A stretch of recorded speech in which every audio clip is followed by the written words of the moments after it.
With Avatar, James Cameron has directed the finest piece of celluloid you'll ever lay your eyes on.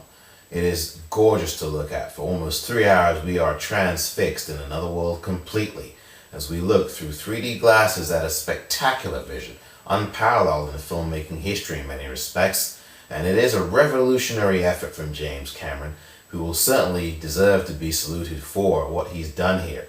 20 years in the making, Avatar. From script to screen and post-production, we see a gargantuan, gleaming bit of eye candy that we really can't resist. But once that's gone, a film that has a beautiful vision, better than 1,000 4th of July fireworks displays, once that effort is gone, what is there as we peel behind the layers? And for Avatar, the real story is that there is no real story at all. Avatar is a poorly conceived screenplay. It is absolutely a disappointment. And as a jewel of a crown of a visual movie, it's absolutely astounding. And those are the two poles between which most people will view this film. In IMAX 3D, it's absolutely spectacular. In 3D, it's absolutely spectacular. But when you look beneath the surface, you see a script poorly written. Mr. Cameron, not known for his screenplays, it's his absolute Achilles heel. And it's about time that Mr. Cameron looked at that part of his work too. And had this film had a stronger screenplay, I would certainly be on board with the people who will really love this film.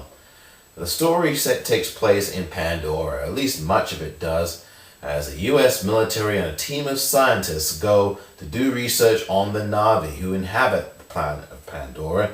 They are the indigenous population to that place. And Jake Sully, played by Sam Worthington, is hired. He's selected, as a matter of fact, on this mission, a Marine who's on a mission to inhabit an avatar which replicates the Na'vi people. He is trained once there as Avatar. He is trained by Atiri, who's played by Zoe Saldana in the film, one of the native Na'vi who teaches him all he knows about her people and their culture. The film goes wrong when, of course, a military jackboot played by Stephen Lang tries to make it clear that the Na'vi are not long for existence on the planet. And that's where things go wrong with the script, where things get jaggedly thrown out of context, edited poorly, and explained poorly as well. The film script is basically a template to allow you to just have visions wash over you. And again, don't get me wrong, Avatar visually is spectacular.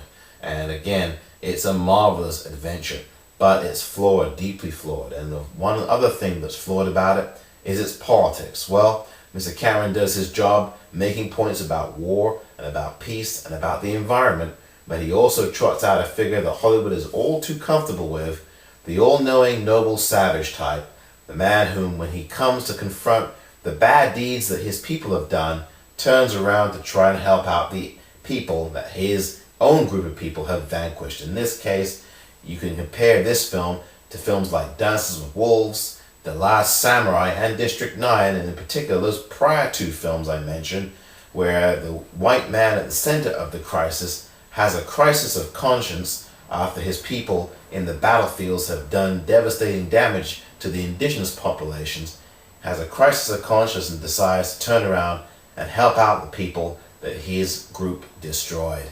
It's a tiresome device, and unfortunately Avatar doesn't befit this. It deserves a lot better.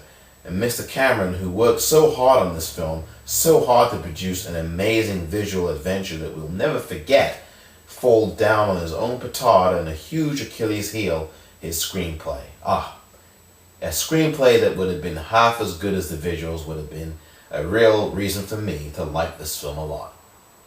I'm Omar Moore for PopcornReel.com.